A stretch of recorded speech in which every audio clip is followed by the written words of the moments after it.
On October 9th, 2011, I was electrocuted with 2,400 volts from a neglected electrical junction box in the heart of the Montana mountains, miles from help. I was airlifted to the University of Utah Burn Trauma Intensive Care Unit, Salt Lake City. The doctor on call that day, and I quote, said that when I arrived and I was wheeled in through those doors, I was a bag of bones with a heartbeat. I would spend the next 5 days fighting for my life. Like, the doubt didn't start until I tried actually getting back to life again. I just wrapped up a very successful career as a yacht chef, very confident about where I was in life. All of a sudden, overnight at 30 years old, I had to rethink how to do every single task. I actually don't want to deal with this. I don't want to have to explain any of it. An experience like this teaches you to be incredibly happy with who you are, no matter what you're going through. That experience of growing up in Montana and started to influence my professional career. And at some point I found myself really wanting to share fire with you, share smoke with you. Like, so if I could encourage you to come eat on the beach with me and I could start a fire and I could prep all these ingredients and the beauty of the kitchen and make them, you know, perfectly seasoned, but if I could cook it for you over smoke, like, that's what I wanted to do. Take the ground meat, we're gonna throw it in our tumbler, turn our grinder on, let the paddles in here do the work. Then I'm gonna add our spice blend. And before we wrap it up, we're gonna taste it, which I always fry up just like a little hand patty. Just check to see if it needs a little bit more. Our meat's gonna go in. Paddles on. Nice.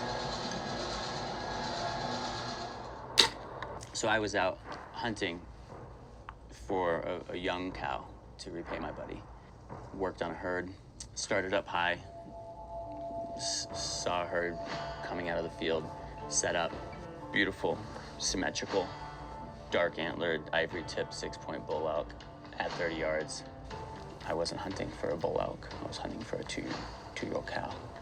So I didn't take that shot. And we're gonna use an avocado oil, and we're gonna wanna fry these fritters over a medium-high heat, so that looks about right. We're not deep frying, so this is just pan fried in a skillet. So we're really just gonna add enough oil to coat the bottom. There's a couple different ways you can do it. You can shape them with your hands. Depending on the vegetables you're using, you know, it may stick together well enough that you can just scoop it with a spoon. But we're going for about a 1/4 cup. Okay. I say that, was that the size of a plum maybe? Right. Yep, and then we're just gonna put it right in the pan, almost like a ball, if you will. Just like that. And then just push down to flatten it just a little bit. Should we give this one a flip and see how it's looking? So I think the cooking time definitely is gonna vary depending on how thick your fritters are, what size your fritters are. The rule of thumb is gonna be 2 to 3 minutes per side, and that's good and done. What are your specialties? What is your go-to recipe? You know, I love cooking over coals. I love cooking over a fire. I think it's this innate connection we all have. And then I love doing it together as in a group, you know? So I could cook by myself, probably taste great, but it always tastes so much better when I'm doing it with family, friends, with others. Well, we thank you so much for sharing your story with us and for your strength and your resilience. Eduardo, thank you. My pleasure. Thank you. Remarkable story. Encouragement to folks that want to cook more over coals or get out and make their tailgate evening sunset campfire more than just like a weenie roast. I'm not tempted to put a piece of butter in that thing. Use a hot stone, throw it right in the coals, you know, experiment with it a little bit. But then letting Mother Nature dictate what is on the menu is such a big part of it. There are so many important parts to bringing in others to share an experience with you. And I think the part that I maybe love the most is when I feel that others have gained in their life value through something we share together.